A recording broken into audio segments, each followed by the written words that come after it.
Waalaikumsalam warahmatullahi wabarakatuh. Terus ada siapa lagi di sini ya? Ada Ustazah Harfiani Marslia. Ustazah Fia, Assalamualaikum Ustazah. Waalaikumsalam Ustaz. Ya. Ada Ustazah Aina. Assalamualaikum Ustazah Aina.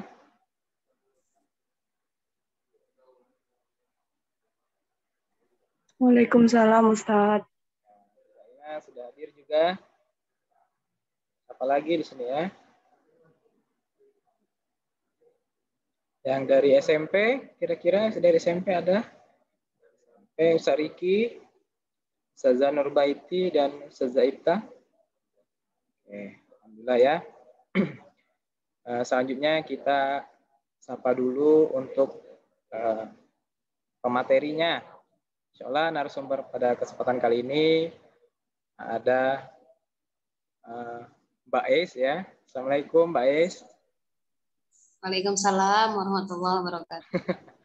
Oke, baik Ayah Bunda. Insya Allah sekarang sudah menunjukkan pukul 16:09. Insya Allah kegiatan kita akan segera dimulai. Baik, bismillahirrahmanirrahim. Assalamualaikum warahmatullahi wabarakatuh. Waalaikumsalam warahmatullahi wabarakatuh. Alhamdulillahirabbil alamin. Assalatu wassalamu ala asrofil anbiya'i wal mursalin Sayyidina Muhammadin wa ala alihi wa sahbihi ajmain. Amma ba'd. Alhamdulillah. Pertama-tama marilah kita ucapkan puji syukur atas nikmat Allah Subhanahu wa taala, karena dengan izin Allah alhamdulillah hari ini kita masih diberikan kesehatan, diberikan kesempatan untuk bisa menghadiri ya virtual Zoom meeting parenting untuk orang tua yang insya Allah pada kesempatan kali ini dengan tema menjadi sahabat remaja mendampingi anak di era Z ya. Temanya sedikit unik pada kesempatan kali ini. Salawat serta salam semoga selalu tercurahkan kepada Nabi besar Muhammad SAW. Baik, Ayah Bunda yang dimuliakan Allah Subhanahu wa taala. Pertama-tama kami mengucapkan terima kasih untuk Ayah Bunda yang sudah hadir untuk kegiatan parenting school ini. Alhamdulillah ini salah satu program sekolah yang rutin diadakan setiap pembagian kenaikan kelas ya, pembagian rapot.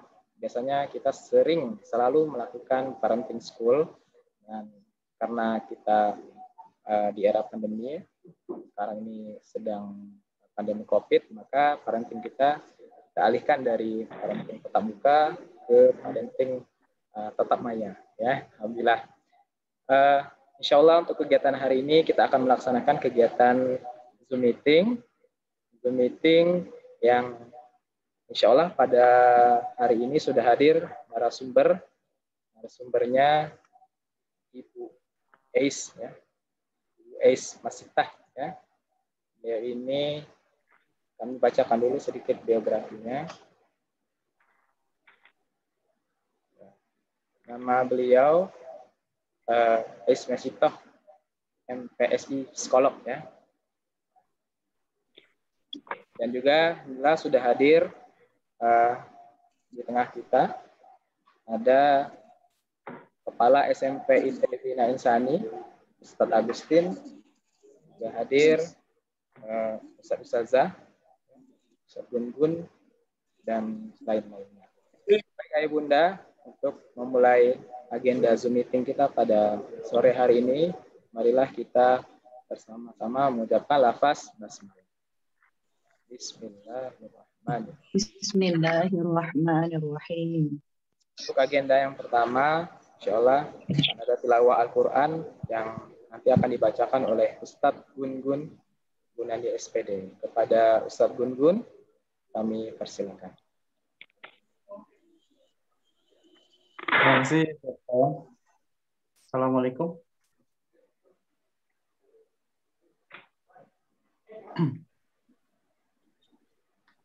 Terdengar ya, Ustaz? Halo? Silakan. Ustaz Irawan. Oke. Ya, silakan Ustaz. A'udzu billahi minasyaitonir rajim. Bismillahirrahmanirrahim.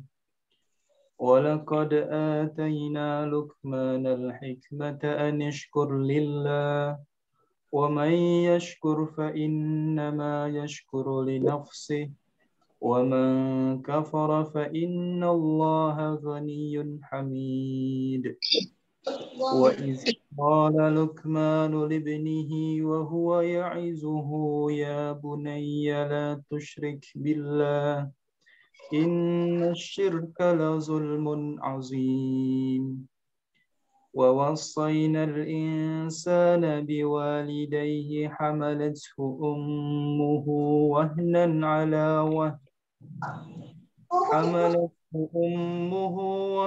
على وهن وفصاله في عامين أن اشكر لي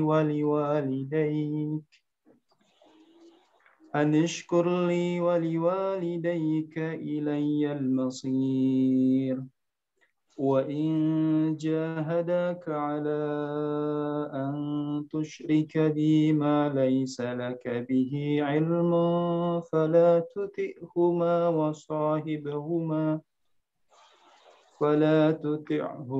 وصاحبهما في الدنيا معروفا واتبع سبيل من أناب إلي ثم إلي مرجعكم فأنبئكم بما كنتم تعملون يا بني إنها إن تك مثقال حبة من خردل فتكن في صخرة أو في السماوات أو في الأرض يأتي بها الله إن الله لطيف خبير يا بني أقم الصلاة وأمر بالمعروف وانهى عن المنكر واصبر على ما أصابك إن ذلك من عزم الأمور ولا تصعر خدك للناس ولا تمش في الأرض مرحا إن الله لا يحب كل مختال فخور واقصد في مشيك واغضض من صوتك إن أنكر الأصوات لصوت الحمير صدق الله العظيم. Assalamualaikum warahmatullahi wabarakatuh. Waalaikumsalam warahmatullahi wabarakatuh. Baik, syukran jazakumullah khair kepada Ustaz Gun-Gun yang sudah tilawah Al-Quran. Hai Bunda, untuk sebelumnya kami ingin menyampaikan, insya Allah nanti di akhir sesi ya, kami akan mengirimkan absensi untuk ayah Bunda yang hadir pada hari ini ya. Kami akan kirimkan melalui chat nanti absensinya, insya Allah. Link absensinya kami kirim di chat. Baik, untuk agenda selanjutnya, insya Allah akan ada sambutan dari Kepala SDIT Bina Insani.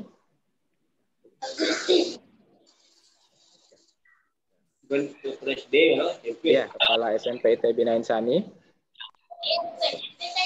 Ya, insya Allah nanti akan disampaikan oleh Ustadz Agustin. Pada Ustadz Agustin, kami persilakan.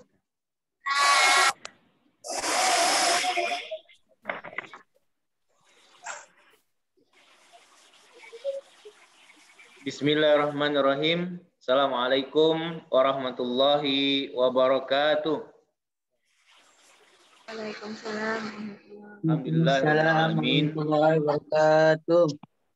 Alhamdulillahirrahmanirrahim. Salatu wassalamu ala asrafil anbiya wal mursalin Sayyidina Muhammadin wa ala alihi wa sahbihi ajma'in. Asyhadu an la ilaha illallah, asyhadu anna Muhammadar Rasulullah, Allahumma shalli ala Muhammad wa ala alihi wa sahbihi ajma'in. Alhamdulillah kita berikan banyak kenikmatan Allah Subhanahu wa taala di tengah situ kondisi yang sedianya enak tidur ini, tapi kita insya Allah akan menuntut ilmu ini, menambah wawasan dalam kesempatan yang berbahagia ini. Nikmat sehat, nikmat iman dan Islam, ya, tentu senantiasa kita panjatkan syukuran kepada Allah Subhanahu Wa Taala. Salawat dan salam untuk Rasulullah SAW, doa dan usaha kita yang telah memberikan banyak contoh teladan bagaimana mengatur keluarga, bagaimana mengatur anak, bagaimana mengatur masyarakat. Sampaikan salawat salam untuk Rasulullah SAW, keluarga dan sahabat-sahabat beliau. Yang saya hormati narasumber Ustazah Isma Sita yang sudah bergabung dalam meeting ini. Kemudian wali kelas kelas 7 dan 8 SMP TB Nensani. Ada juga wali kelas 6 SD TB Nensani, dan tak lupa SD TB Nensani yang ini. Dan dengan arahan yayasan ini, tema ini walaupun tadinya disediakan untuk bicara di tengah remaja SMP, tapi juga kelas 6 yang kebetulan juga ada yang sudah mulai mendaftar di SMP TB Nensani, diberikan ruang juga untuk bisa menyimak materi bagaimana menjadi sahabat remaja era Z. Dengan pengertiannya sepertinya alhamdulillah saya masuk anak-anak era X berarti ya. Mungkin nanti Ustazah Isma Sita akan menjelaskan dengan baik.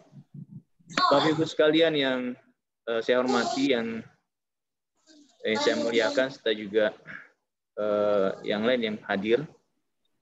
Ini adalah upaya sekolah untuk melakukan komunikasi dengan orang tua, dan sekaligus juga upaya sekolah untuk memberikan pembinaan kepada orang tua, sehingga seperti yang sudah sering kami sampaikan, ini akan sama dengan pihak sekolah. Semuanya harus mempunyai pemahaman yang sama. Bagaimana sekolah juga harus mempunyai pemahaman bagaimana membina anak, orang tua juga harus memahami bagaimana membina anak-anak kita. Karena anak-anak kita berbeda dengan kita dulu waktu menjadi anak-anak. Bagaimana Rasulullah juga menyampaikan bahwa memang kita harus berbicara dengan anak itu, dengan orang itu sesuai dengan kapasitasnya. Jadi anak-anak kita itu memang berbeda dengan kita dulu, gitu ya. Itu perlu kami memandang perlu kemudian penambahan wawasan pengetahuan terkait dengan bagaimana memberikan edukasi yang baik kepada anak-anak kita, sehingga kita tidak menjadi musuh bagi anak-anak, tapi justru menjadi sahabat bagi anak-anak. Mudah-mudahan upaya kami ini bisa bermanfaat, bisa menguatkan pemahaman kita terhadap upaya kita memberikan pendidikan atau pembinaan kepada anak-anak kita yang lebih baik dan lebih bermutu lagi, dan tentunya kami di sekolah tetap juga memberikan dorongan yang kuat, memotivasi pembinaan yang kami lakukan semampunya, dan orang tua nantinya akan mensupport di rumah dengan wawasan pengetahuan yang mungkin akan lebih baik dari sebelumnya. Mudah-mudahan ini bermanfaat. Terima kasih atas orang tua siswa yang sudah bergabung, berpartisipasi. Mudah-mudahan ada manfaatnya untuk kita semua. Mohon maaf hal-hal yang kurang berkenan. Assalamualaikum warahmatullahi wabarakatuh.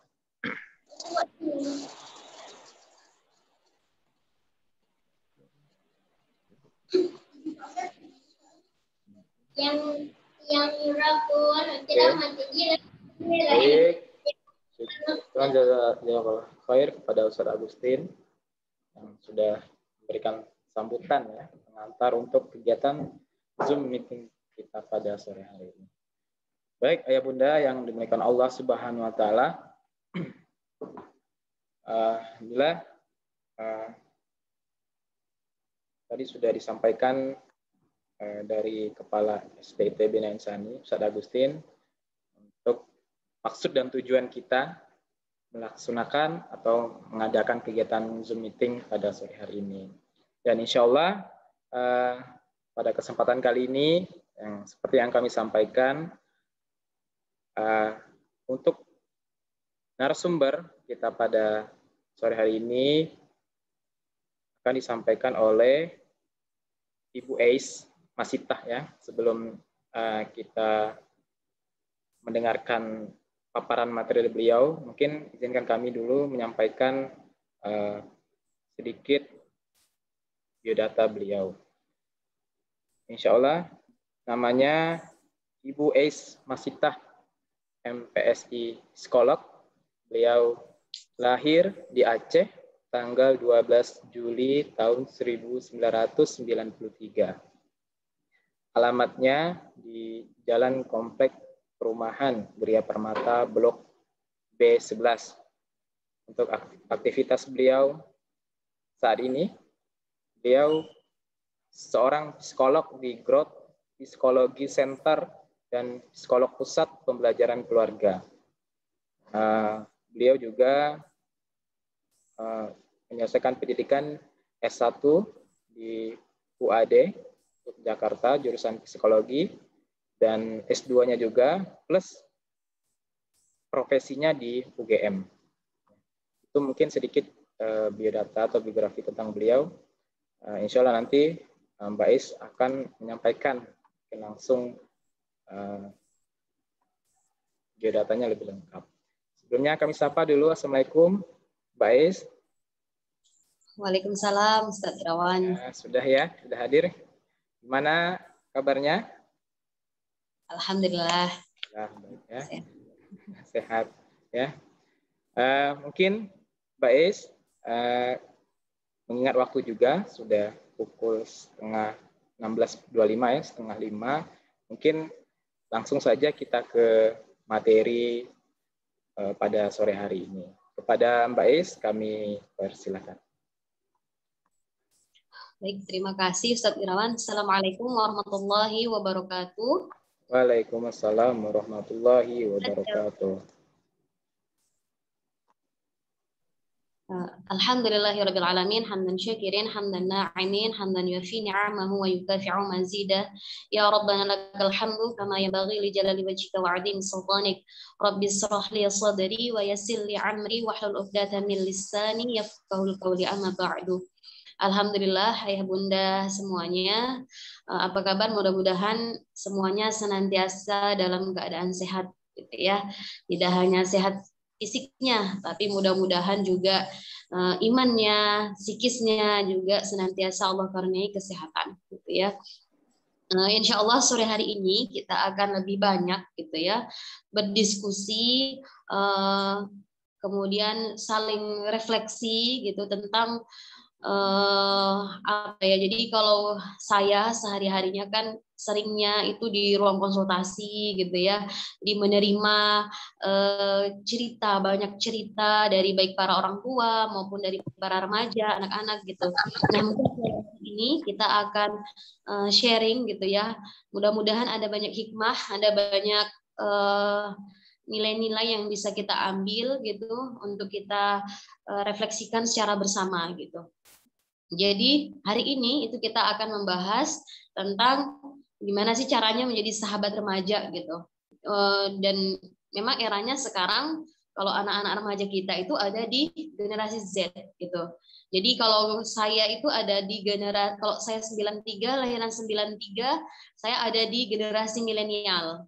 Di atasnya generasi milenial itu dari kurang lebih 1965 sampai 1980 itu ada di generasi X. Di atasnya lagi itu masuk generasi baby boomers. Baby boomers itu baru pertama kali perpindahan dari dulu yang mungkin teknologi belum banyak, dari perubahan dari yang manual ke kita mulai internet dan mulai internet. Semakin ke sini ternyata arus informasi luar biasa gitu. Nah, kalau generasi remaja sekarang kita ini masuknya ke generasi Z.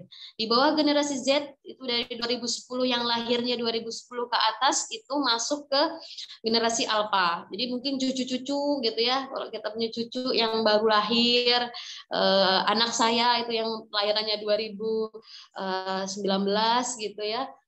Itu masuknya ke generasi alpha gitu. Ternyata setiap generasi itu punya karakteristiknya masing-masing dan tentu ini akan menyesuaikan dengan bagaimana kondisi kita, pendekatan kita kepada para remaja kita gitu. Next. Jadi yang perlu kita sadari sekarang bahwasanya ini tantangan kita semua, tidak hanya kami para psikolog, tentu kita semua gitu, orang tua gitu. Setiap kita pasti menginginkan generasi emas gitu ya. Apa itu generasi emas? Generasi yang energik, multi talenta gitu ya. Jadi multitalenta itu kita melihat setiap kelebihan dan kekurangan anak gitu. Tidak hanya anak yang mohon maaf misal juara 1 saja yang kemudian yang diberikan apresiasi, tapi misal anak yang dia punya kelebihan atau bakat di musik, menggambar atau misal kemampuan-kemampuan yang lain itu tidak kita berikan apresiasi atau penghargaan.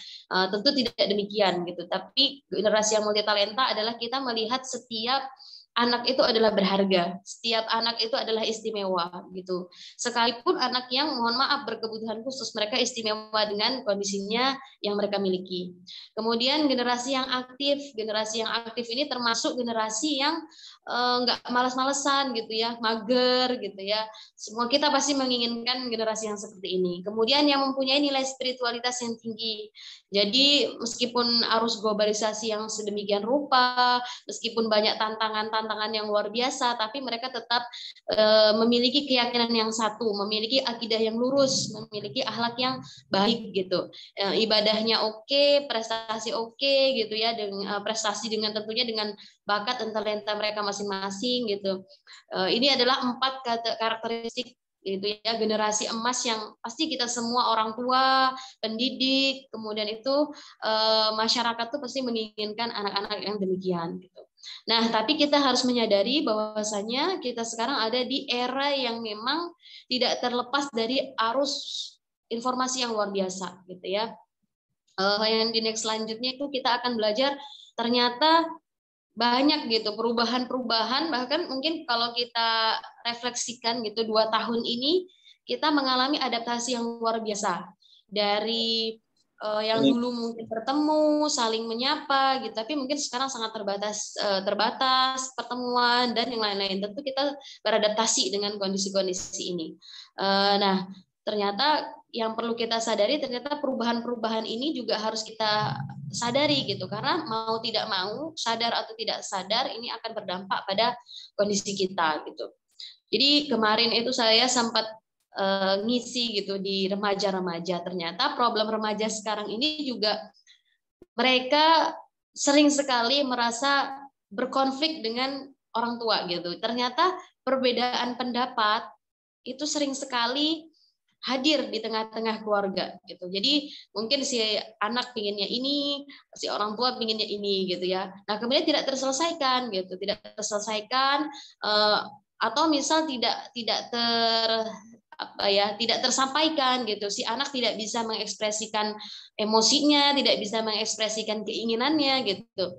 Mengekspresikan emosi bukan berarti dia marah, memukul gitu ya, tapi bagaimana dia bisa mengungkapkan apa yang dia rasakan. Nah, atau misal keluarga atau misal ayah, ibu tidak memberikan kesempatan untuk anak misalnya mengekspresikan perasaannya gitu ya. Jadi cuman pokoknya. Nah, ketika pokoknya sebenarnya anak, kemudian apa yang dilakukan anak? Anak diam. Tapi diamnya mereka belum tentu mereka setuju gitu. Tapi diamnya mereka itu adalah menunggu waktu yang tepat untuk menolak keinginan orang tua gitu ya. Jadi ada satu kisah gitu, seorang, ya ini merupakan PR kita semua gitu. Jadi ada di ruang konsultasi kami yang seorang remaja gitu datang ke kami,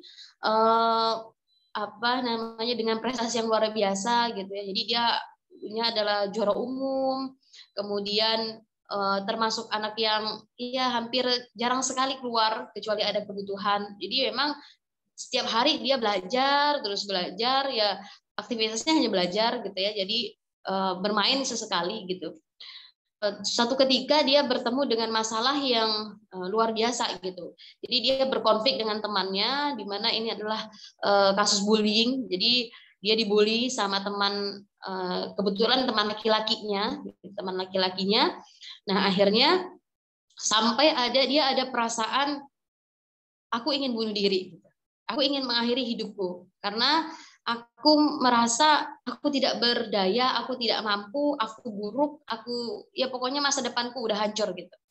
Jadi bulinya itu memang, jadi temannya ini adalah tidak hanya bully, jadi bully itu banyak sekali. Jadi si teman laki-lakinya ini cukup mengganggu dia sampai mengintimidasi, kemudian mengancam gitu. Kemudian sempat juga melakukan hal-hal yang sangat menyakitkan si wanita ini.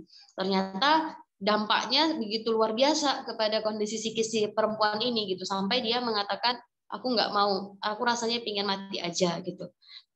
Nah ternyata proses-proses di mana anak-anak kita, remaja-remaja kita yang mungkin ketika dulu baik-baik saja gitu, tapi ketika remaja itu mereka mengalami hambatan, dan tidak sedikit remaja yang mengalami hambatan. Kalau kita lihat datanya next, Ustaz Irawan mungkin bisa di next. Ini data ini kita ambil lagi mungkin ini data ini udah mungkin beberapa tahun yang lalu. Sekarang kalau kita survei mungkin kasusnya sudah cukup banyak, termasuk di Belitung kasus-kasus permasalahan remaja juga cukup meningkat di 2021 ini berdasarkan data Simponi. Nah ini ada 18,6% remaja ini di DKI surveinya mempunyai keinginan bunuh diri karena ya banyak faktor sebenarnya yang mempunyai keinginan bunuh diri, dan perasaan itu tidak muncul secara tiba-tiba, tapi perasaan ini pasti ada prosesnya gitu. Jadi tidak kemudian serta-merta. 35% remaja mengalami gangguan emosional. Jadi permasalahan emosi yang tidak selesai di masa kanak-kanak, permasalahan emosi yang tidak selesai atau tidak kita deteksi sejak awal gitu ya, dari masa kecil akhirnya terus berlanjut hingga remaja gitu, sehingga ketika remaja-remaja kita dihadapkan dengan permasalahan-permasalahan kehidupan sehari-hari nggak selesai gitu, akhirnya punya permasalahan gangguan emosional gitu. Nah selanjutnya ini survei 2018. Jadi mungkin sekarang 2021 itu sudah cukup meningkat permasalahan dan kasus-kasusnya. Nah, sebelum ke situ kita mau kenal dulu nih ke generasi Z. Sebenarnya generasi Z itu karakteristiknya seperti apa? Jadi generasi Z itu kalau sekarang nih usianya 10 sampai 25 tahun. Nah, itu masuk ke generasi Z. Jadi lahirnya itu sekitar 95 sampai 2010. Ini anak-anak lahir yang di generasi Z. Nah, jadi sekarang ini tingkat jumlah generasi Z itu paling banyak. Jadi ada yang namanya apa ya? Jadi bayi itu akan sedikit, jumlah bayi akan sedikit, jumlah orang tua sedikit. Jadi yang paling banyak itu adalah di usia-usia produktif gitu. Usia produktif itu adalah ya pemuda, usia 10 sampai 25 tahun. Ini termasuk juga remaja di dalamnya. Nah, ternyata jumlahnya sangat besar, sekitar 68 juta jiwa gitu ya. Jadi kita bisa bayangkan ketika misalnya remaja-remaja atau pemuda-pemuda anak-anak ini yang berada di usia ini punya hambatan, punya masalah, punya banyak problem yang tidak terselesaikan, maka tentu ini akan mempengaruhi bagaimana perkembangan tidak hanya mungkin lingkup terkecil keluarga, lingkup terbesarnya adalah negara gitu. Nah, mereka lahir di tengah perkembangan teknologi yang maju gitu. Jadi kalau generasi Z ini begitu lahir udah divideokan gitu ya. Jadi mereka begitu lahir itu yang ketemu udah blitz kamera gitu. Jadi memang ya teknologinya sudah maju, mereka lahir di generasi itu. Kemudian lebih unggul dan serba bisa dalam hal teknologi. Jadi mungkin kalau kita para orang tua masih meraba-raba, tapi mereka itu kemampuannya udah jauh di depan kita gitu. Bahkan mungkin lebih canggih gitu. Mereka tahu hal-hal baru yang berkaitan dengan teknologi ya, karena memang ini generasi mereka itu memang lahirnya seperti itu gitu. Jadi memang teknologi itu mereka akan sangat mudah dan sangat gampang beradaptasi untuk mengikuti perubahan-perubahan ini gitu. Nah, ada karakteristik-karakteristik yang memang ini perlu kita pelajari sehingga kita tidak kaget gitu, kok gitu ya. Jadi dan tentu misal kita, wah kok anakku berubah gitu ya. Ternyata memang anakku berubah, kok anakku jadi seperti ini. Ternyata kita memang harus paham betul karakteristik mereka itu seperti apa gitu. Terlebih memang dari fase anak-anak ke fase remaja itu memang mengalami perubahan, mengalami peralihan gitu. Nah, perpindahan dari anak ke remaja ini, perubahan itulah yang kadang menjadi titik kritis ketika anak tidak selesai atau anak tidak siap untuk menghadapi fase remaja. Ini yang akan menjadi titik kritis nanti terjadinya permasalahan-permasalahan baik psikologis maupun permasalahan hambatan-hambatan yang lainnya. Tentunya hambatan perkembangan, hambatan-hambatan yang lainnya. Nah, karakteristik generasi Z itu yang pertama itu digital native. Jadi mereka pengguna digital yang memang sehari-harinya hidup dengan digital native gitu ya. Jadi aktif di di dunia digital itu secara aktif gitu. Jadi juga bukan cuman sekedar ya punya akun misalnya ya, kalau di bermedsos itu punya akun tapi bukan hanya sekedar punya akun tapi mereka benar-benar masuk dan terjun ke dalam dunia digital. Ambisius, jadi memang menarik gitu. Jadi saya pernah melakukan tes gitu ya di ya remaja-remaja gitu, ternyata memang secara kepribadian mereka memang punya daya juang yang tinggi. Jadi memang ternyata ambisius, jadi memang kalau punya keinginan, punya sesuatu itu mereka sangat ingin mencapai tujuan itu gitu. Jadi itu ambisius gitu. Nah, tapi sisi lain juga mereka menjadi anak-anak yang serba instan karena memang semuanya sudah terfasilitasi gitu, sudah tersedia. Kemudian berjiwa besar. Jadi kalau kita lihat anak-anak sekarang, anak-anak pemuda sekarang kan ada misalnya ada bencana, mereka sangat aware gitu. Oh, bikin komunitas, kemudian gimana caranya bisa bantu. Jadi punya keinginan menolong, rasa empati itu cukup besar gitu untuk generasi Z. Kemudian termasuk generasi yang positif. Kalau generasi yang sebelumnya, generasi milenial, mungkin mereka masih agak gagap karena memang peralihan gitu ya, peralihan dari sebelumnya yang memang dari teknologinya gitu ya, masih menyesuaikan. Nah, tapi kalau generasi Z ini mereka memang sudah lahir di fase itu, memang semuanya sudah tersedia, jadi memang mereka lebih optimis gitu ya. Jadi kalau kita lihat anak-anak sekarang ini kan nilai optimisnya itu luar biasa gitu ya. Jadi kalau mau mau jadi apa tuh mereka mulai ya optimis gitu untuk mencapai sesuatu gitu. Mereka membuat karya-karya tersendiri, punya ide-ide dan gagasan-gagasan yang luar biasa. Percaya diri, kritis, terbiasa dengan kecepatan informasi gitu. Ini adalah karakteristik dari generasi Z gitu. Next. Nah, lebih realistis. Jadi kalau mereka itu, makanya kalau misalnya kerja gitu, kalau mungkin kita dulu orang tua dulu itu mikirnya ya udah jadi PNS misalnya gitu ya, cari aman gitu. Tapi kalau anak-anak sekarang jarang yang mau diarahkan untuk pekerjaan-pekerjaan yang menetap atau pekerjaan-pekerjaan yang sifatnya ya mungkin mereka lebih memilih pekerjaan-pekerjaan yang ya seperti mungkin kayak anak-anak kita YouTuber gitu ya, podcaster gitu ya, kemudian apalagi ya kerjanya itu tidak ya, mereka membuat ide-ide sendiri, membuat kreativitas sendiri gitu. Kemudian lebih toleran dan menghargai perbedaan, kemudian mendapatkan pengakuan. Jadi kalau generasi sekarang mereka buat akun media sosial, jumlah like-nya sedikit itu jadi masalah bagi mereka gitu ya. Jadi kalau mereka itu ketika mereka posting sesuatu, ketika jumlah like-nya itu banyak gitu ya, itu akan menjadi sebuah, mereka merasa dihargai, mereka merasa keberadaannya diakui gitu. Jadi mungkin kalau kita mikirnya ya posting aja gitu, tapi kalau bagi generasi Z itu menjadi sesuatu yang ya mereka memang butuh itu gitu, mereka butuh pengakuan gitu. Nah next, sehingga dengan kondisi karakteristik ini maka gimana sih caranya supaya anak-anak kita yang ada di generasi Z ini bisa melewati fase ini dan mampu menghadapi tantangan-tantangan yang tadi sudah disebutkan. Ada beberapa faktor prediktif gitu ya. Yang pertama individual faktor. Jadi individual faktor ini memang dari dalam dirinya dia sehat secara fisik, secara psikis juga mampu mengelola, kemudian apalagi punya potensi gitu ya, sudah mulai mengenal dirinya, jati dirinya sudah bisa dikenali dengan baik gitu. Ini individual faktor. Jadi faktor dari dalam diri individu gitu. Apa kemampuan dia untuk mengatasi masalah sehari-hari itu udah baik gitu. Nah, kemudian yang kedua adalah faktor keluarga. Faktor kedua keluarga ini pasti tidak terlepas dari pengasuhan dan interaksi dari ayah dan ibu. Kemudian faktor sekolah ini juga cukup menentukan bagaimana perkembangan anak remaja itu. Kemudian faktor teman sebaya, kalau apalagi remaja. Jadi remaja itu memang mengalami peralihan. Kepercayaan mereka terhadap peer group relation itu kuat sekali. Jadi sebenarnya para orang tua ketika anak-anak kita di masa remaja bukan diabaikan sebenarnya.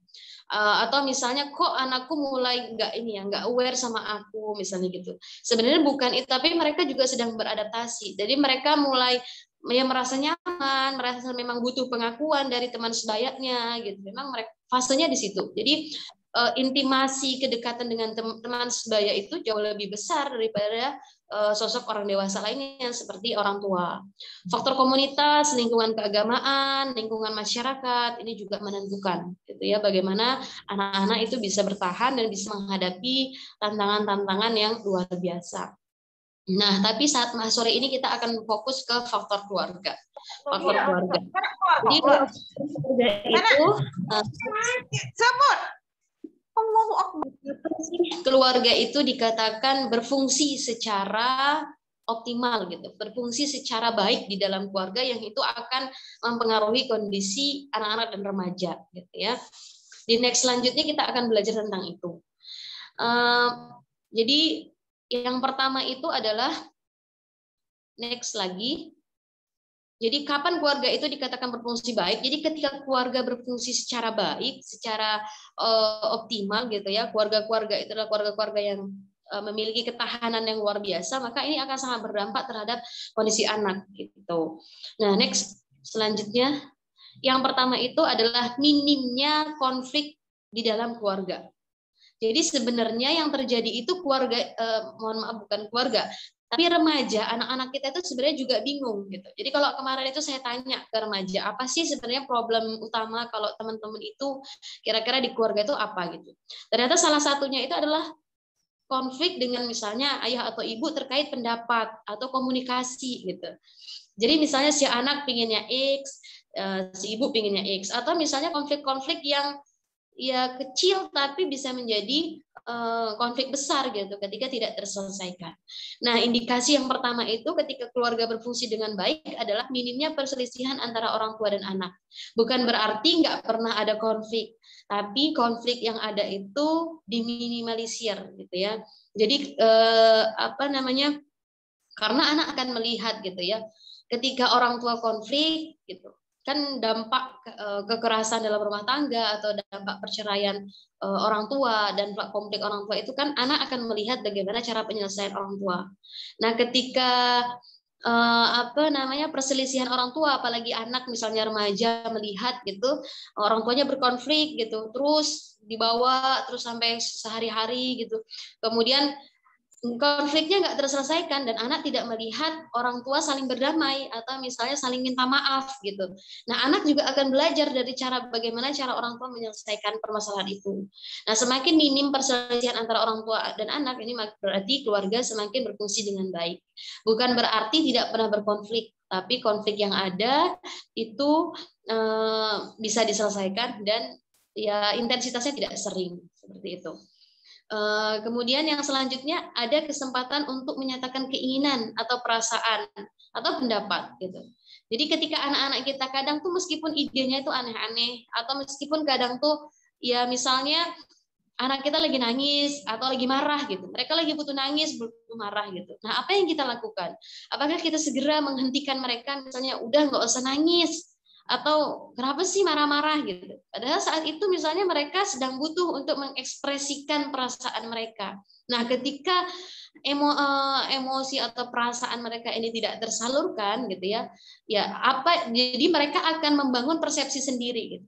Apa persepsi yang mereka bangun? Misalnya, ibuku nggak peduli sama aku, ibuku nggak aware sama aku nggak nyaman cerita sama ibuku. Nah, akhirnya mereka bertemu misalnya mencari tempat yang membuat mereka nyaman, membuat mereka bisa diterima, membuat mereka yang mau didengarkan. Nah, ini yang kemudian makanya kita harus tadi mendengarkan mereka. Mendengarkan tidak hanya misalnya mendengarkan sambil nyuci piring gitu ya Bu, kalau Bapak mendengarkan sambil nyuci piring, tapi kemudian mata kita tidak fokus. Jadi mendengarkan mereka itu adalah mendengarkan aktif. Jadi ketika misalnya mereka nangis gitu, ketika mereka sedang, kita terlibat. Oh iya, pasti sedih banget ya.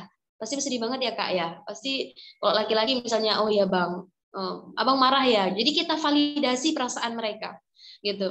Ketimbang misalnya kita langsung cut, udah jangan nangis. Nah, ketika udah jangan nangis, yang pertama kita tidak mengajari mereka tentang emosi itu sendiri.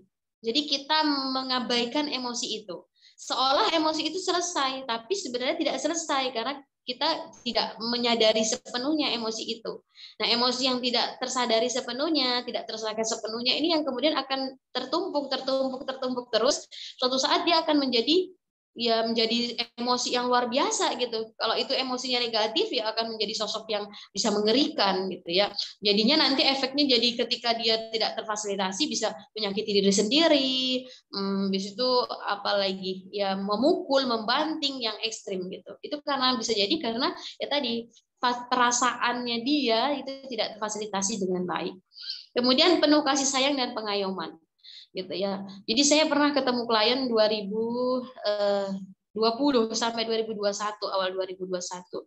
Jadi keluarga itu tidak justru menjadi tempat kasih sayang, tidak menjadi tempat pengayoman, tapi justru menjadi seperti tempat yang mencekam gitu. Jadi anak ini itu dilaporkan kepada kami itu sudah mengalami luka memar yang luar biasa.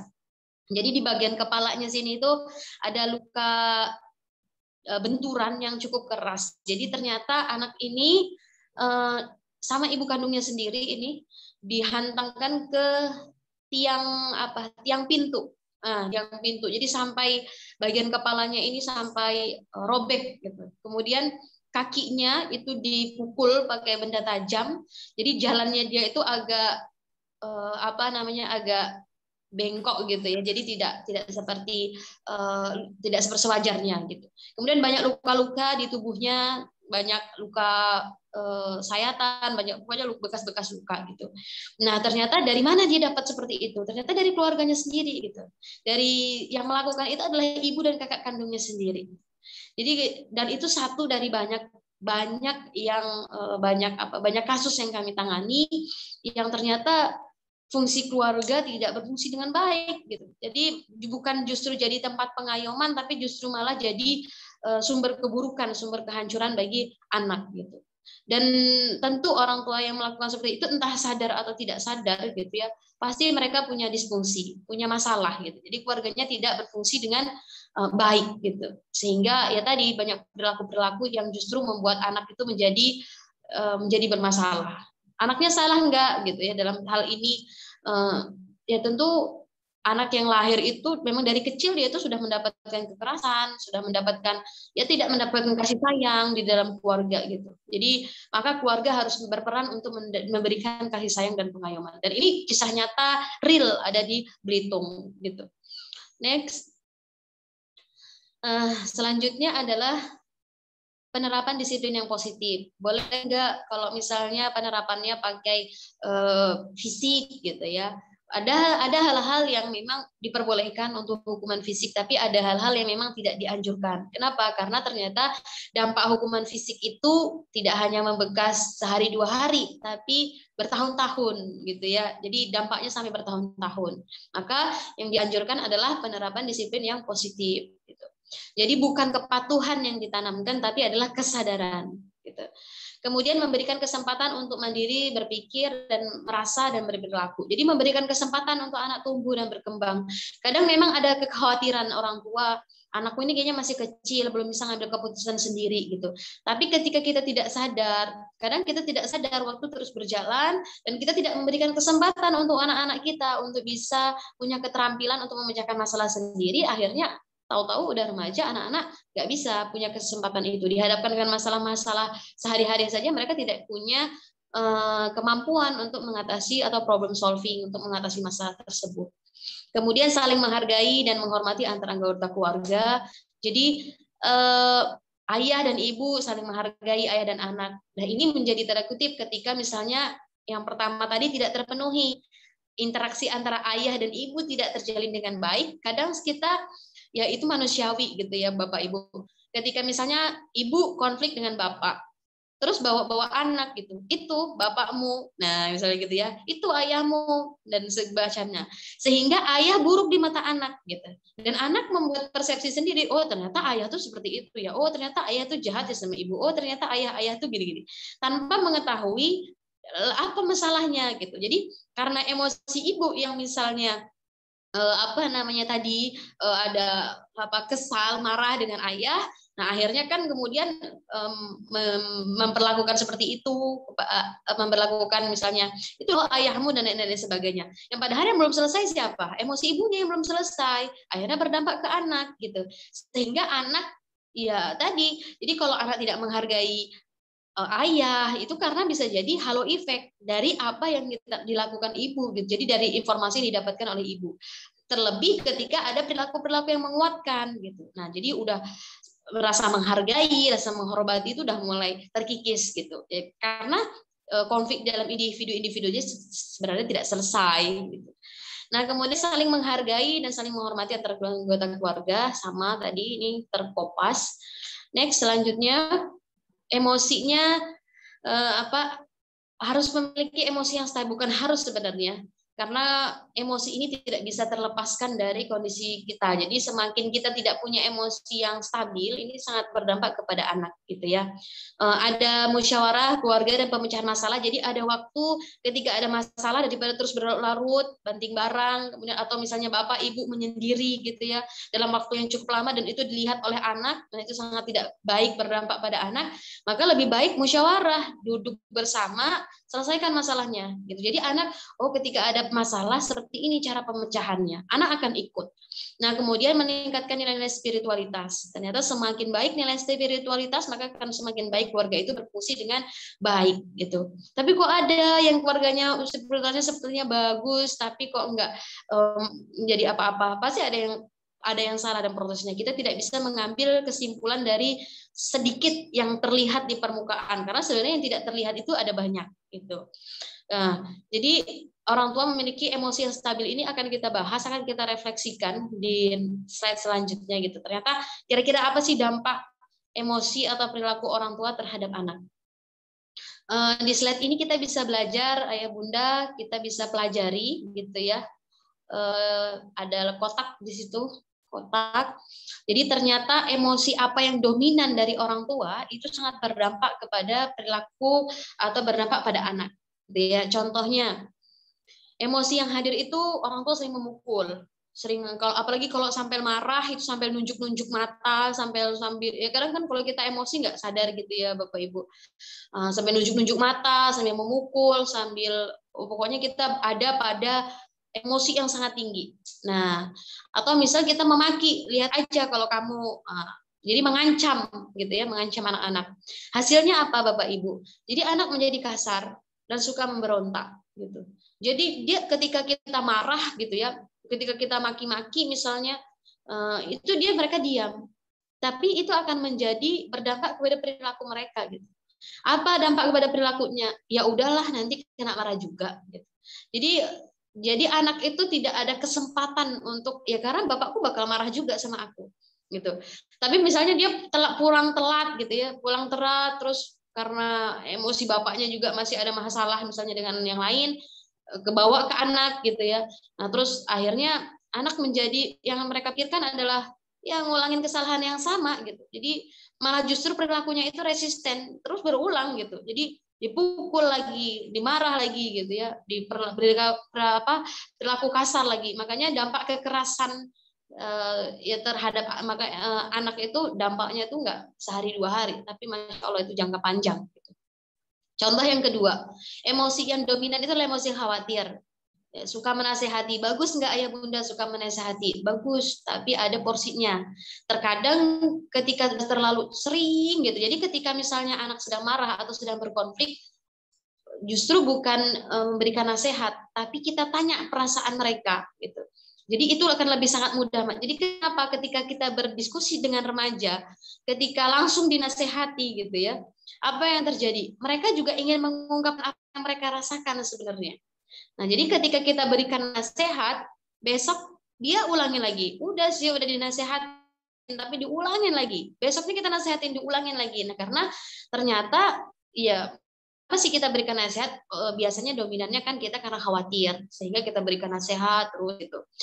Nah, atau misalnya kita bilang, kamu tuh harusnya tahu, kan ibu sering bilang kalau ini. Kan ibu udah bilang kalau misalnya kamu seperti ini gitu ya. Nah, akhirnya apa? Hasilnya anak nggak mau mengaku salah gitu. Jadi ya karena khawatir gitu. Karena khawatir gitu ya, cemas gitu. Nah, akhirnya dampak kepada anak apa? Bukan aku kok yang salah gitu. Jadi dia ngeles gitu.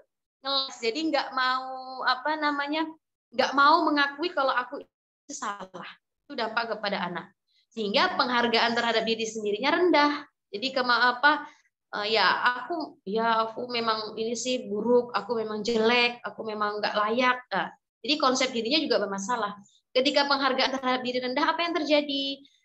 Konsep dirinya jadi rendah. Ketika konsep dirinya rendah, ini sangat beresiko terpengaruh dengan hal-hal yang sifatnya negatif. Kemudian yang selanjutnya ingin dipuji. Emosi yang hadir adalah ingin dipuji. Jadi serba terukur, semua harus diukur, semua harus ada ukurannya gitu. Nah, jadi misal harus jadi juara 1, harus selalu di nomor 1. Itu kan terukur gitu ya. Nah, apa hasilnya? Jadi anak akan menurut kalau hanya diawasi. Atau misalnya dia akan melakukan sesuatu kalau ada reward dan punishment. Kalau nggak ada reward dan punishment, dia nggak akan melakukan itu. Gitu. Jadi ya kepatuhan gitu yang akan muncul. Gitu. Kemudian fokusnya tadi pada hadiah. Kalau ada hadiahnya, aku mau melakukan sesuatu. Atau misal kalau ada punishment-nya, dia akan melakukan itu gitu, atau dia akan menghindari itu gitu. Tapi ketika punishment dan reward-nya ini diambil, udah balik lagi gitu. Nah, ini yang makanya perlu hati-hati terhadap pemberian reward dan punishment gitu. Kemudian merasa bersalah, ya maaf ya, memang bunda yang salah, atau misalnya ibu tidak punya power, ibu selalu menyalahkan dirinya gitu. Jadi sehingga ya selalu aja ada alasan gitu. Terus atau misal karena kita bekerja gitu, kita selalu anak itu selalu ingin memahami kita. Ayolah, ibu kan ini setiap hari kerja, jadi anak yang akan dampaknya apa kepada anak? Jadi anak menjadi anak yang lemah gitu ya. Jadi ya selalu tidak mandiri karena dia bergantung kepada tadi, jadi ibunya gitu. Dan yang membuat itu siapa? Ya pola-pola ini yang terus, yang konsisten ini akan menjadi perilaku-perilaku yang tidak menjadi hambatan untuk perkembangan anak dan remaja. Ini dampak emosi dan perilaku orang tua kepada anak, mudah-mudahan dapat dipahami. Next, selanjutnya. Jadi sebenarnya lalu gimana cara melakukan pendekatan kepada anak dan remaja gitu ya? Yang sebenarnya yang tepat itu seperti apa gitu? Jadi ada namanya pengasuhan autoritatif. Jadi pengasuhan autoritatif itu seperti apa? Sikap acceptance-nya itu jadi kita punya kontrol yang tinggi terhadap anak karena anak juga belum bisa dilepaskan. Tapi sikap penerimaan kita terhadap anak juga harus tinggi. Gitu. Jangan kontrolnya tinggi gitu ya. Kontrol itu kayak kamu harus ini, kamu harus ini, tuntutannya tinggi atau misalnya nggak boleh ini, tapi tidak dibarengi dengan penerimaan yang baik, tidak dibarengi dengan sikap penerimaan yang tinggi, ini akan menjadi anak-anak menjadi kesulitan gitu. Kalau misalnya sikap acceptance atau penerimaan orang tua tinggi, kemudian kontrolnya juga tinggi, seimbang, maka apa yang akan dihasilkan? Maka akan menghasilkan anak-anak atau bersahabat dengan remaja. Itu yang mereka butuhkan gitu. Satu sisi orang tua mengawasi, tapi satu sisi juga mereka diterima dengan utuh kondisinya gitu, apa adanya gitu ya. Terus yang selanjutnya, bersikap responsif terhadap kebutuhan anak. Belum Ustadz, masih di situ. Bersikap responsif. Jadi anak itu butuhnya apa gitu. Jadi kok dia mulai menarik diri, komunikasinya yang biasanya banyak kok jadi sedikit. Nah, kita mulai responsif. Ini anak ini ada apa gitu ya. Jadi kita terima mereka. Nah, ini akan dampaknya apa? Anak-anak bisa memiliki rasa percaya diri yang bagus karena mereka merasa diterima di lingkungan gitu. Kemudian mendorong anak untuk menyampaikan pendapat dan pertanyaan. Jadi mereka kita libatkan dalam pengambilan keputusan. Kemudian menurut kakak gimana? Menurut abang gimana? Gitu. Jadi kita memberikan kesempatan kepada mereka untuk terlibat dalam pemecahan masalah. Kemudian memberikan penjelasan tentang dampak perbuatan baik dan buruk, gitu ya. Jadi ternyata yang lebih berdampak kepada anak-anak remaja itu ya mungkin bukan nasihat tapi berdiskusi gitu. Karena tahap kognitif mereka, tahap sosial emosi mereka sudah jauh berkembang. Jadi mereka akan sangat senang ketika diapresiasi, diakui gitu ya. Daripada sebatas dinasehati. Kalau dinasehati kan sifatnya top down dari atas ke bawah gitu. Nah, tapi kalau misalnya kita berikan mereka kesempatan untuk mengungkapkan apa yang mereka rasakan, apa yang pendapat mereka, maka ini akan membuat mereka menjadi anak-anak yang mau bekerja sama, punya rasa ingin tahu yang tinggi gitu ya, dan merasa diakui memang keberadaannya seperti itu. Nah, ada satu lagi faktor yang menentukan keberhasilan kita itu bisa bersama remaja itu, yang satu adalah hubungan reflektif. Jadi ternyata kita bisa bayangkan ayah bunda kalau misalnya di dalam keluarga itu ya tegang, paneng terus gitu ya, nggak ada humor, ayah ibunya serius misalnya, anak-anak juga gitu ya. Nah, jadi kita bisa bayangkan tuh gimana dinamika di keluarga itu, pasti sangat tidak nyaman. Nah, ternyata dibutuhkan juga humor, kemudian ya hal-hal yang menyenangkan gitu ya. Itu diterapkan di dalam keluarga. Nah, selanjutnya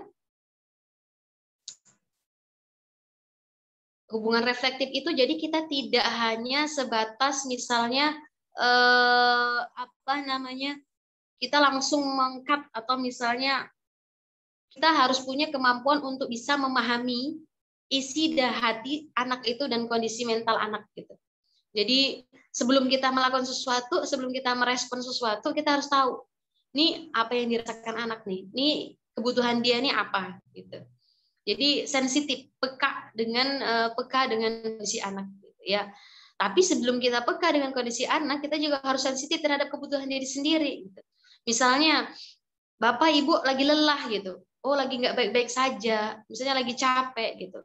Kayaknya kalau aku ngomong sama anak nih, kayaknya bakal berdampak nih, bakal ya nggak baik gitu. Ya, jadi yang nggak apa-apa, kita harus sensitif. Oh, aku lagi lelah, aku lagi kayaknya butuh sendiri, atau misalnya lagi memang butuh tidak ngomong dulu sama anak, nggak apa-apa. Ngambil waktu dulu, kita diskusi dulu, damai dulu dengan diri sendiri. Nah, baru kemudian kita ke anak gitu. Nah, kemudian karena emosi itu karena sangat berdampak emosi tadi, kalau emosi anak itu kepada perilaku kita, emosi kita itu kepada anak itu sangat berdampak. Maka ketika kitanya yang emosinya belum selesai, itu bisa berdampak pada perkembangan anak. Itu mungkin untuk materinya ada beberapa juga, nanti bisa dibaca. Itu jadi sebenarnya remaja-remaja, tidak semua remaja, hati-hati dengan paradigma ini Bapak Ibu. Jadi kadang kan kita memang khawatir, kita cemas gitu ya. Oh, tingkat kenakalan remaja itu banyak, permasalahan remaja itu banyak gitu. Tapi kemudian kita menjadi sangat overprotective atau sangat hati-hati gitu dengan mereka. Kadang misalnya justru kadang karena kekhawatiran kita menimbulkan perilaku yang berlebihan, yang itu justru tidak membuat mereka nyaman gitu. Nah, ketika mereka tidak nyaman, hilang kepercayaan gitu ya. Misalnya mereka tidak melakukan itu, tapi kita tidak sadar. Kemudian kita menuduh mereka melakukan itu gitu. Misalnya mereka pulang telat. Ngapain sih kamu pulang telat? Dari ini ya gitu. Jadi kita tanpa mengetahui penjelasan mereka dahulu, langsung mengkat, langsung ngarah, misalnya karena kekhawatiran kita gitu, tanpa mendengarkan pendapat mereka, membuat anak sangat tidak nyaman.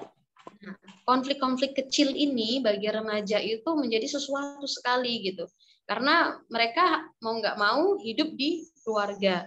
Ketika keluarga tidak ada penerimaan yang baik, kalau ketika keluarga menjadi tidak mendengarkan mereka, tidak menerima mereka dengan utuh, maka ini yang kemudian akan menjadi faktor-faktor resiko untuk mereka gitu. Jadi mungkin kita harus melakukan banyak reflektif gitu ya, refleksi. Jadi ternyata ketika kita melakukan refleksi, kita juga harus mau berubah karena memang generasi mereka beda. Kadang kita memang ada beberapa hal yang memang kita perlu beradaptasi dan mengembangkan skill-skill tertentu untuk kita bisa menghadapi mereka. Jadi kita terjun ke dunia mereka, tapi tidak mengurangi esensi-esensi yang pokok seperti itu. Mungkin itu diskusinya hari ini. Mereka juga butuh didengarkan, mereka juga butuh disapa sebenarnya, karena mereka dan butuh diberikan kesempatan karena yang jadi ibaratnya itu kalau apa yang dirasakan remaja itu sama yang dirasakan orang tua juga sebenarnya bingung gitu. Gimana sih bangun komunikasi yang dengan remaja? Anak juga sebenarnya seperti itu, bingung gimana mau cerita sama ibu sama bapak karena mereka sudah nggak paham dengan kondisiku atau misalnya selalu menyalahkan dan yang lain-lain. Jadi sebenarnya butuh ada benang, jadi saling memahami dan saling ketika kita sudah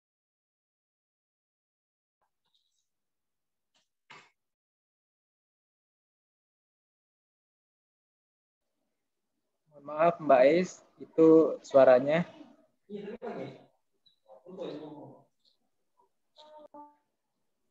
Mbak Ais suaranya ke mute.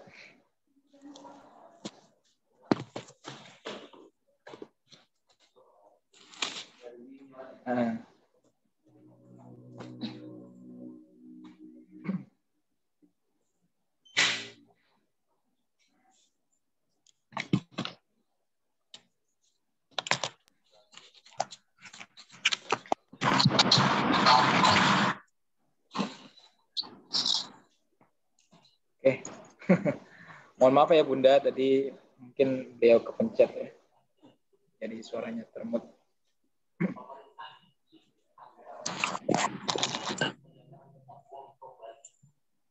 Oke, sudah. Silakan Mbak Is, boleh dilanjutkan untuk ini.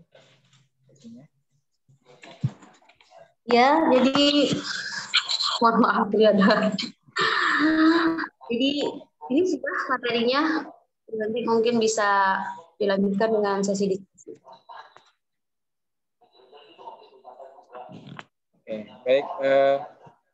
Alhamdulillah, Bunda tadi sudah sampaikan pemaparan dari narasumber kita, Mbak Is, tentang membangun komunikasi kepada anak-anak remaja ya khususnya, bagaimana orang tua bisa mengkomunikasikan kepada anaknya, yang dimana anak ini sedang berada di usia remaja. Remaja ini memang Mbak Is ya, sungguh unik sekali ya, karena selain mereka terjadi perubahan secara fisik, ya, mereka juga mengalami perubahan secara psikologis gitu, kejiwaan. Yang mungkin dulu anak-anak yang dekat dengan orang tua, setelah mereka remaja mungkin mereka sudah punya privasi gitu yang tidak mau orang tuanya tahu. Nah, intinya di sini bahwa bagaimana kita mengkomunikasikan, kita mendekatkan diri kita secara emosional kepada anak agar anak itu bisa curhat dengan orang tua gitu. Kan jarang sekali nih ya. Anak-anak tuh lebih suka curhat dengan teman gitu, dengan orang di luar gitu dibandingkan orang tua. Jadi mungkin Ayah Bunda di sini ada pertanyaan atau mungkin yang ingin didiskusikan atau ditanyakan langsung kepada Mbak Is terkait dengan materi kita pada sore hari. Silakan bagi Ayah Bunda yang ingin bertanya, mungkin boleh di kolom chat ya, atau langsung. Ada ya Bunda yang ingin bertanya tentang komunikasi terhadap anaknya atau seperti apa? Atau boleh juga Ayah Bunda yang ingin berbagi pengalaman tentang anaknya, mungkin ada anaknya yang terjadi perubahan perilaku ya, misalnya sedikit berbeda dari yang sebelumnya, mungkin bisa di-share atau berbagi. Silakan ayah bunda yang ingin bertanya, kami berikan kesempatan. Masih ada waktu sekitar 15 menit. Izin Pak Ustadz. Ya, oh silakan Bapak. Saya perkenalkan, saya Darya, dari orang tua dari Miranda Rahmawati. Kebetulan memang baru mau masuk SMP di SMP IT ini. Oh iya Pak. Mohon izin bertanya pada narasumber. Jadi gimana sih caranya untuk membangkitkan membangkitkan rasa percaya diri pada anak, karena saya melihat sebenarnya anak ini bisa gitu untuk melakukan sesuatu. Seperti contohnya kalau kemarin SD dia sebenarnya dia bisa matematika, cuman kebanyakan dia nggak percaya diri gitu Bu, bahwa dia mampu gitu. Nah ini saya memang selama ini saya menerapkannya dengan cara saya sendiri gitu. Tapi sifat anaknya jadi jadi nggak mau mengikuti saya terkait apa yang saya ajarkan. Malahan dia lebih percaya ke gurunya. Padahal kalau dari secara teori apun hasil gitu dari matematika itu dia sama dengan gurunya gitu. Saya dengan guru hasilnya sama. Seperti itu. Itu yang pertama. Terus yang kedua, gimana sih caranya? Kalau saya lihat sekarang memang eranya teknologi gadget gitu ya. Jadi untuk melepaskan kecanduan gadget ini gimana caranya seperti itu? Karena memang saya juga merasa khawatir gitu Bu ya. Merasa khawatir sehingga anak-anak ini bisa lebih banyak ke gadget daripada komunikasi dengan orang tua. Seperti itu. Mungkin itu saja dari saya. Assalamualaikum warahmatullahi wabarakatuh. Waalaikumsalam warahmatullahi wabarakatuh. Baik, terima kasih Bapak ya dari orang tua Miranda yang insya Allah tahun ajaran baru ini akan masuk SMP ITB Nansani. Mungkin Mbak Ais langsung dijawab atau mungkin? Ya, langsung dijawab aja. Langsung dijawab ya. Ya, silakan Mbak. Jadi yang pertama, ketika memang kepercayaan diri itu muncul itu sebenarnya sejak dini itu sudah bisa terlihat. Ya. Jadi awalnya itu misalnya dari kemandirian dulu. Jadi kalau misalnya masih kecil tuh kan ada namanya gimana sih adaptasi sosialnya, perkembangan sosialnya dulu seperti apa gitu. Terus kemudian kemandiriannya seperti apa? Kemandirian dalam hal dia bisa melakukan sesuatu dengan tanpa bantuan orang lain gitu, tidak hanya misalnya dia pakai baju sendiri dan lain-lain, tapi hal-hal yang sifatnya dia bisa diberi kesempatan, oh dia bisa loh gitu. Itu dari kecil, sebenarnya dari kecil kepercayaan diri. Jadi kalau sekarang itu sudah hasil dari pola-pola yang sebelumnya gitu. Jadi nah kemudian apalagi yang bisa kemudian kita lihat dari kepercayaan diri itu gitu, apresiasi.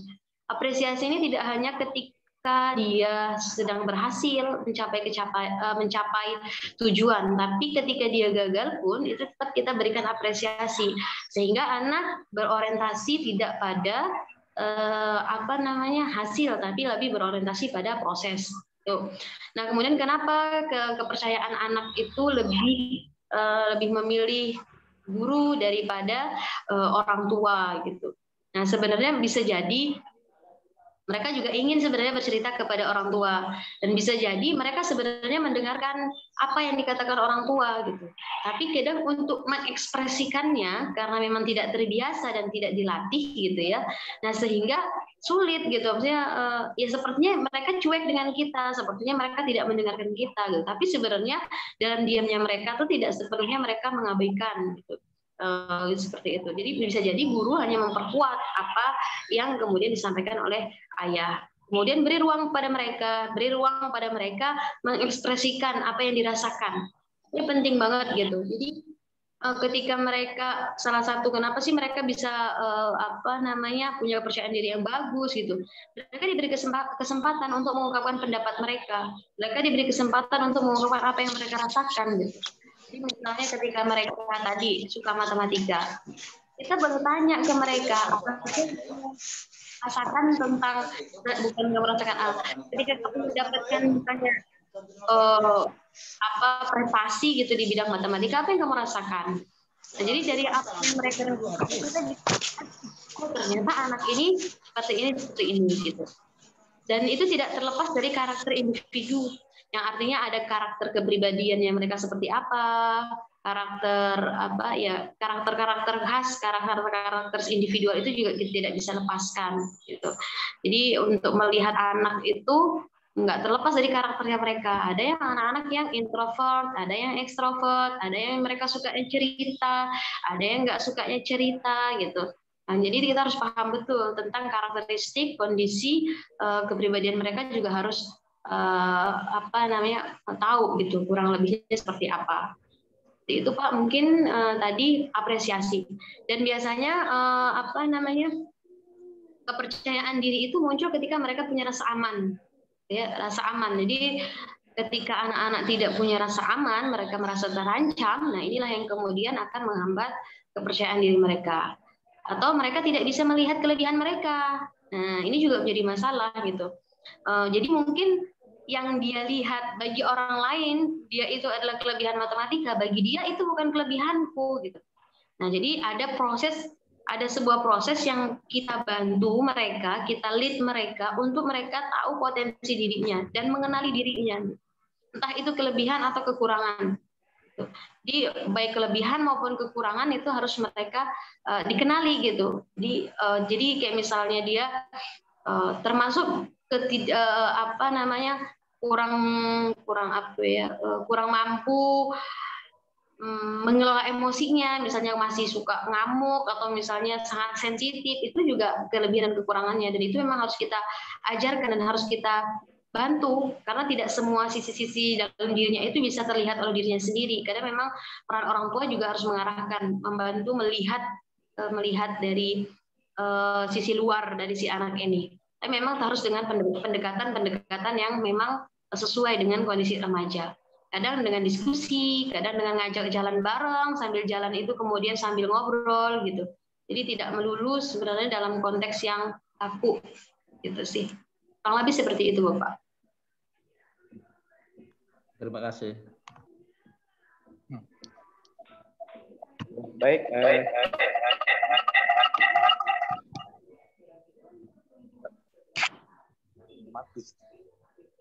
Baik, alhamdulillah tadi sudah dijawab dari Mbak Is ya untuk pertanyaan dari Pak Darya tadi, pertanyaan Anda. Mungkin ayah bunda yang lain ada yang ingin bertanya, mungkin boleh langsung.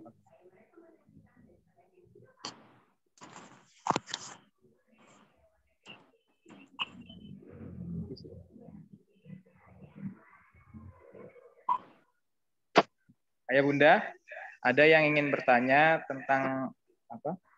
Tentang materi pada hari ini, mungkin boleh.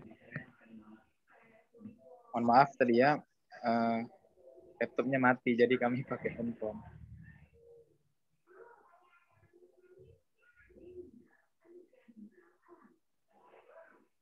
Oke, kalau tidak ada, mungkin waktunya juga sudah tinggal 6 menit lagi. Mbak Es, mungkin di terakhir bisa memberikan kesimpulan lah sebelum kita tutup agenda ini.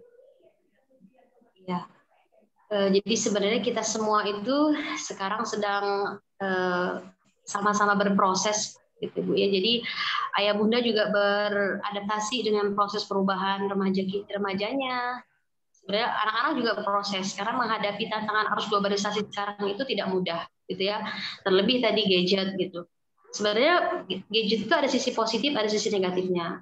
Yang harus kita waspadai itu adalah ketika gadget itu intensitasnya sering, kemudian durasinya juga cukup sering gitu ya.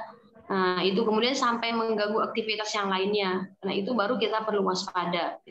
Tapi semua kita tuh sedang berproses, remaja kita juga sedang berproses, orang tua juga sedang berproses gitu. Hingga mencapai satu puncak, satu kesepakatan bahwa sama-sama bisa menyelesaikan gitu, sama-sama bisa melewati fase-fase dinamika yang terjadi di keluarga, sehingga setiap individu itu punya potensi, punya kesempatan untuk bisa menjadi individu-individu yang optimal, menjadi individu-individu yang hebat. Dan remaja kita juga mereka adalah generasi-generasi penerus kita yang tidak melulu dengan salah gitu. Mereka juga merupakan generasi-generasi emas yang memang harus kita bimbing dan kita terima apa adanya. Itu mungkin itu. Mohon maaf banyak kekurangan dari saya. Terima kasih. Assalamualaikum warahmatullahi wabarakatuh. Waalaikumsalam warahmatullahi wabarakatuh. Baik, Mbak Sandra. Terima kasih banyak pengucapan juga Khair pada Mbak yang sudah menyampaikan materi pada hari ini ya. Alhamdulillah begitu banyak ilmu-ilmu yang bisa didapatkan tentang bagaimana cara kita mengkomunikasikan segala sesuatu kepada anak. Nah, orang tua itu adalah sebagai role model, sebagai contoh dari anak itu sendiri. Saat anak itu punya karakter tertentu, maka kita juga melihat lingkungan keluarganya seperti apa. Anak yang pemarah mungkin di lingkungan keluarga juga orang tuanya mungkin juga emosi gitu, maka itu sebaliknya anak itu berperilaku yang baik, insya Allah keluarganya juga lingkungan keluarganya juga baik ya. Insya Allah ya Bunda, mungkin itu dari narasumber pada sore hari ini. Untuk absensi sudah kami share di chat ya, silakan ya Bunda untuk mengisi absensi untuk sore hari ini. Ini ada Bu Fitri, katanya beliau maaf tadi tertinggal, apakah ada siaran ulang? Insya Allah ya Bunda, nanti akan kita share siaran ulangnya lewat YouTube ya, YouTube SITB. Jadi bagi ayah bunda yang belum bisa hadir atau mungkin yang tadi sempat keluar ya, dari Zoom meeting, boleh nanti ditonton di YouTube SITB. Oke. Materinya materi ya? Boleh di-share nggak? Ya, materinya nanti insya Allah kami share di grup kelas dan grup course ya. Oke, jazakallah khair.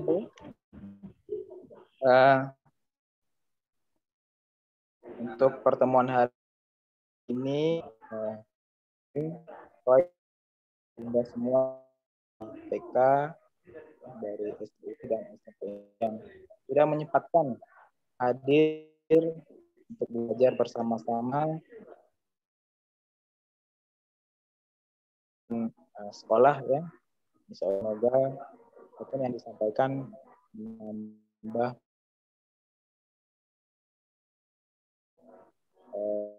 pemahaman kita dalam yang pertama anak yang sudah tumbuh remaja. Mungkin kita cukupkan dengan lafaz hamdalah, alhamdulillahirabbil alamin, dan kata-kata majelis. Subhanakallahumma bika kekurangan wabillahi taufiq wal hidayah. Wassalamualaikum warahmatullahi wabarakatuh.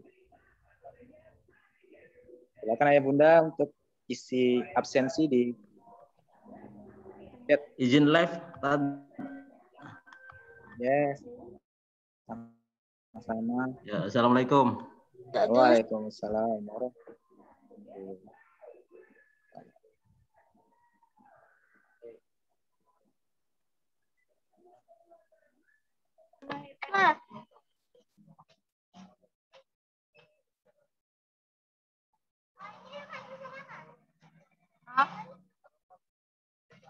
Ya.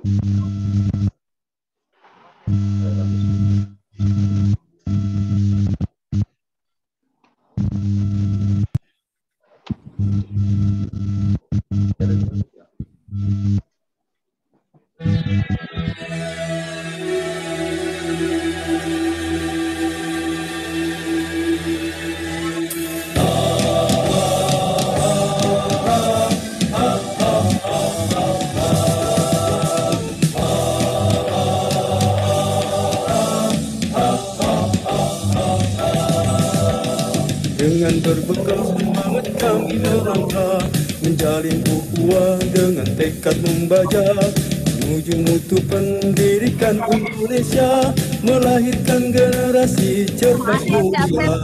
Dengan berbekal semangat kami melangkah, menjalin ukhuwah dengan tekad membaca, menuju mutu pendidikan Indonesia, melahirkan generasi cerdas mulia. Kami jaringan sekolah Islam terpadu, sambut masa depan wajah Indonesia baru, bersama tinggikan martabat dan citra guru, Indonesia pasti maju. Kami jaringan sekolah Islam terpadu, sambut masa depan wajah Indonesia baru, bersama tinggikan martabat dan citra guru, Indonesia pasti maju.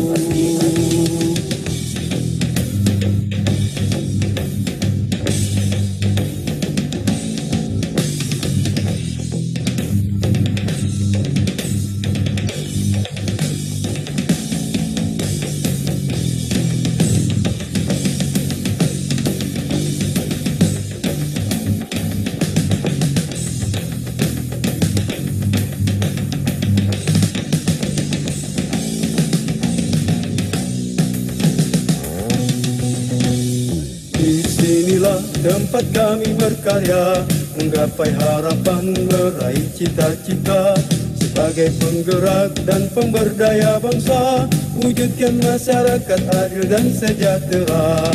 Di sinilah tempat kami berkarya, menggapai harapan, meraih cita-cita, sebagai penggerak dan pemberdaya bangsa, wujudkan masyarakat adil dan sejahtera. Kami jaringan sekolah Islam terpadu, bangkit serentak menyongsong peradaban baru, bulatkan tekad bercita membangun bangsa, Indonesia akan berjaya.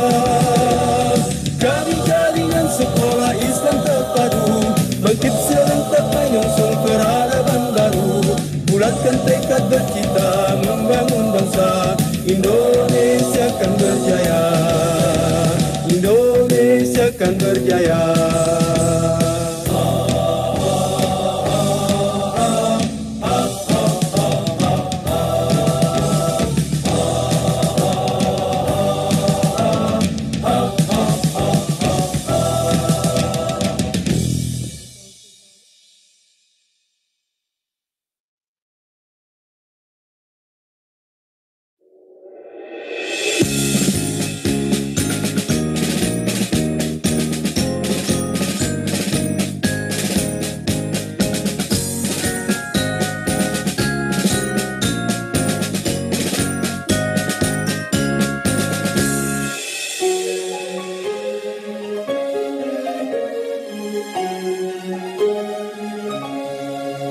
Dengan semangat berbekal cita menuju efektif mutu sekolah, Pusat Pemberdaya SIT Indonesia JSIT hadir membangun bangsa.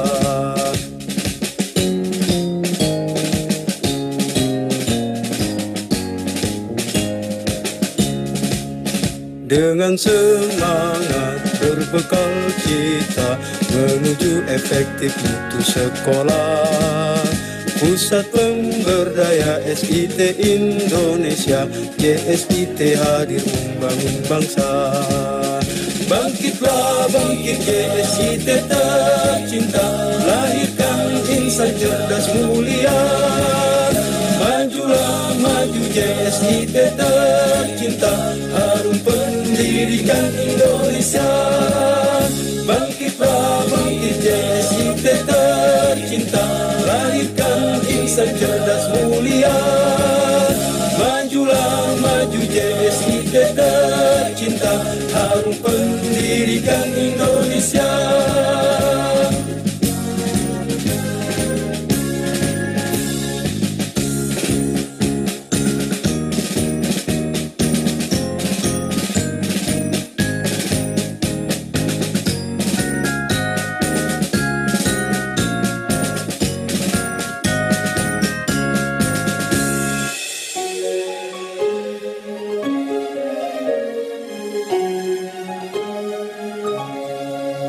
Dengan semangat berbekal cita menuju efektif mutu sekolah, Pusat Pemberdaya SIT Indonesia, JSIT hadir membangun bangsa.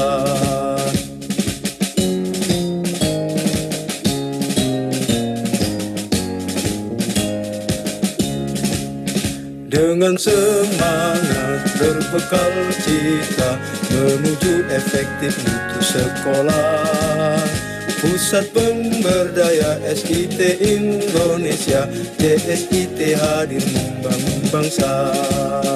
Bangkitlah bangkit JSIT tercinta, lahirkan insan cerdas mulia. Majulah maju JSIT tercinta, harum pendidikan Indonesia. Bangkitlah bangkit JSIT tercinta, lahirkan insan cerdas mulia. Majulah maju JSIT tercinta, harum pendidikan Indonesia. Harum pendidikan Indonesia. JSIT Indonesia.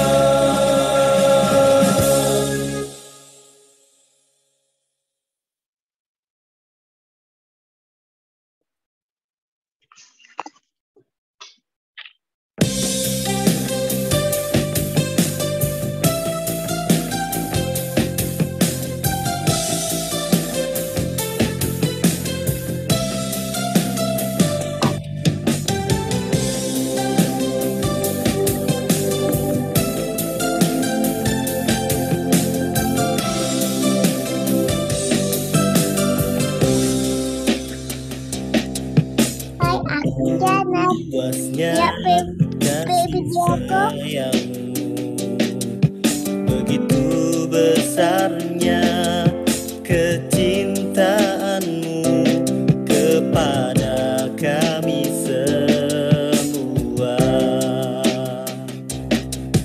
Janganlah kau bersedih atau gundah, wahai tercinta,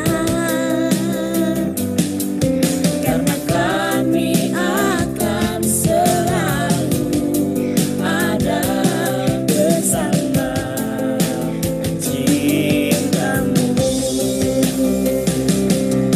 Oh guruku tersayang, maafkanlah sikap kami. oh guruku tersayang, Cintamu tetap abadi. kau akan selalu ada di dalam dada kami.